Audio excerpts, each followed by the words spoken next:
இந்த வாரம் புதனின் சஞ்சாரம் பண வரத்தை தரும். உடல் ஆரோக்கியத்தில் கவனம் தேவை. நீண்ட தூர பயணங்கள் மூலம் லாபம் கிடைக்கப் பெறுவீர்கள். எதிர்பார்த்த உதவிகள் கிடைக்கும். தொழில் வியாபாரத்தில் தடங்கல்கள் அகலும். புதிய வாடிக்கையாளர்கள் கிடைக்கப் பெறுவீர்கள். உத்தியோகத்தில் இருப்பவர்கள் நினைப்பதை சாதிக்க வேண்டும் என்ற வேகத்தில் பணிபுரிவார்கள். சிலருக்கு புதிய பதவி அல்லது புதிய பொறுப்புகள் கிடைக்கப் பெறுவார்கள்.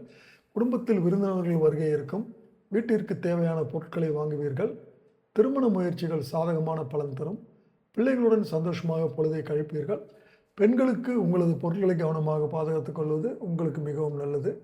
அரசியல் துறையினர் வீண் பிரச்சனைகளில் தலையிடாமல் ஒதுங்கிவிடுவது நன்மை தரும். கலைத்துறையினருக்கு நீண்ட நாள் கோரிக்கைகள் நிறைவேறும். மாணவர்கள் தேர்ச்சி பெறுவார்கள். மாணவர்களுக்கு படிப்பில் ஆர்வம் உண்டாகும். அதன் மூலம் அவர்கள் பெற்றோருக்கு நற்பெயர் வாங்கி தருவார்கள். பரிகாரம்: ஆஞ்சநேயர் வழிபாடு.